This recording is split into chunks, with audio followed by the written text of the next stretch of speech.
Shalom sahabatku yang terkasih dan sehati dalam Yesus Kristus.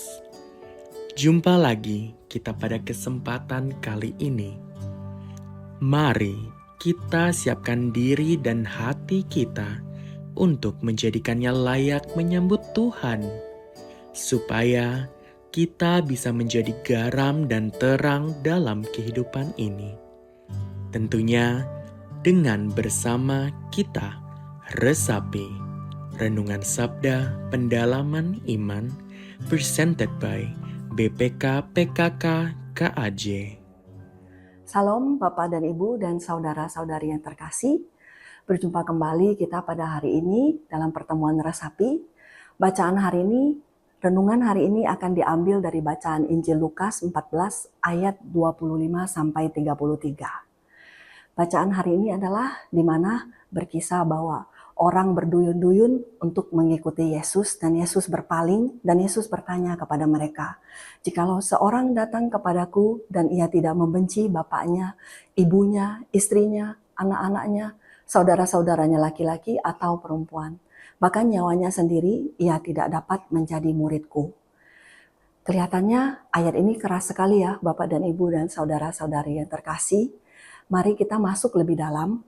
Sebelum bacaan perikop ini, ada di mana ayat sebelumnya adalah Yesus mengatakan bahwa ada perjamuan di mana banyak sekali orang yang diundang, tetapi orang yang diundang itu banyak alasan. Ada yang berkata bahwa dia baru menikah, dia tidak bisa datang. Ada yang berkata bahwa mereka baru membeli lembu, jadi mereka harus menikmati lembunya. Dengan segala alasan, mereka tidak bisa menghadiri acara pesta tersebut.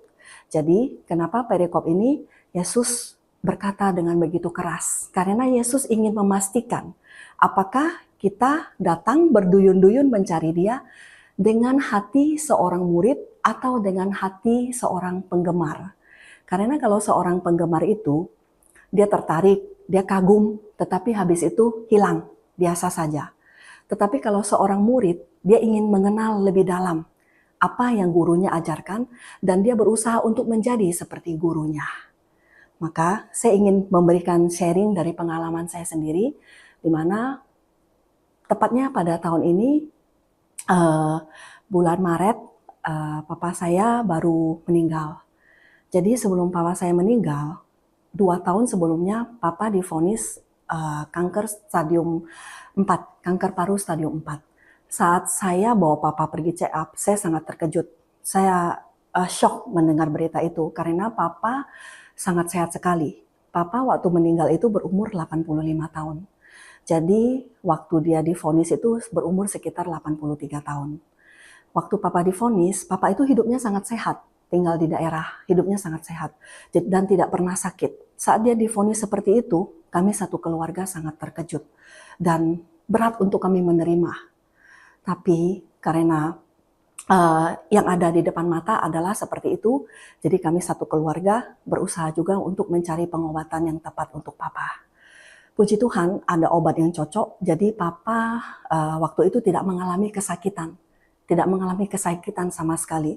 Cuman di 2 tahun terakhir itu papa mulai merosot, kesehatannya itu udah susah berjalan seperti itu. Tetapi itu kira-kira 3 bulan sebelum papa meninggal. Jadi di dalam keadaan papa mungkin bagi kami adalah satu bencana. Tetapi apa yang kami pikirkan bukanlah apa yang Yesus pikirkan untuk kami. Di dalam masa 2 tahun itu, kami punya waktu berkumpul. Kami bisa bersatu di dalam kakak adik kami bersatu sebagai keluarga untuk mencari solusi yang terbaik untuk papa. Jadi di dalam masa 2 tahun itu, kami juga bisa lebih akrab, kami juga bisa lebih dekat. Dan kami menikmati saat-saat itu.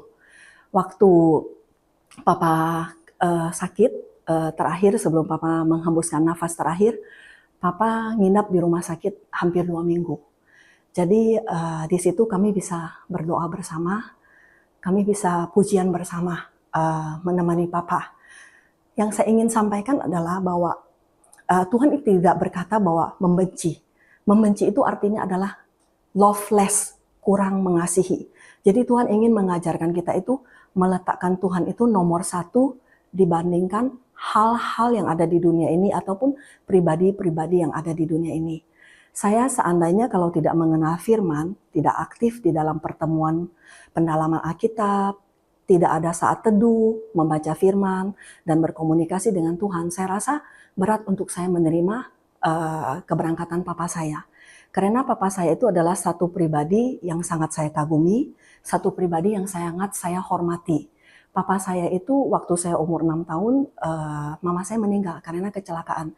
Jadi papa saya itu berjuang membesarkan kami berlima bersaudara, dibantu dengan nenek kami. Jadi papa ini adalah pribadi yang sangat kami kagumi. Saat papa nginap di rumah sakit, kami sangat menikmati kebersamaan itu. Kami boleh pujian bersama, kami boleh berdoa bersama. Dan satu hal yang pasti, Tuhan menepati janjinya. Papa saya selama sakit 2 tahun, papa tidak pernah sakit. Kalau saya dengar kesaksian dari orang-orang, orang bilang kalau kanker itu sakitnya itu sangat sakit sekali. Painkiller pun tidak ada rasanya seperti itu. Tetapi saya berdoa terus waktu papa sakit itu, saya berdoa, Tuhan, tolong jangan kasih papa sakit. Dan benar, papa sama sekali tidak mengalami kesakitan. Waktu papa nginap 2 minggu di dalam rumah sakit, disitulah dimana papa mulai turun kesehatannya dan badannya mulai membiru karena pengaruh dari obat-obat yang dikonsumsi papa itu. Dan memang kata dokter juga memang badan papa sudah tidak kuat untuk menerima obat itu. Jadi kira-kira 3 hari badan papa udah mulai biru. Akhirnya papa menghembuskan nafas terakhir. Seandainya kalau saya tidak sungguh-sungguh mencari Tuhan, tidak membaca firman, tidak aktif di dalam komunitas, saya rasa berat untuk saya kehilangan satu sosok yang begitu saya kagumi. Jadi saya ingin mengingatkan kembali bahwa di sini Yesus bukan berarti membenci orang-orang yang kita dekat kepada kita ataupun hal-hal yang penting dalam hidup kita. Tetapi Yesus ingin berkata bahwa letakkan Tuhan di atas segalanya. Karena saat kita meletakkan Tuhan di atas segalanya, kita tahu bahwa kita bersandar pada pribadi yang tepat.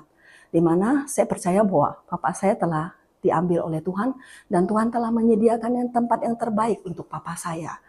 Karena Tuhan itu adalah Tuhan yang baik dan Tuhan itu adalah kasih itu sendiri.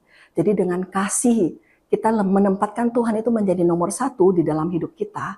Percayalah Bapak dan Ibu, saudara dan saudari, saat kita menghadapi masalah-masalah, kita menghadapi ketidakadilan, kita pasti akan dikuatkan oleh Tuhan dan sanggup untuk melaluinya.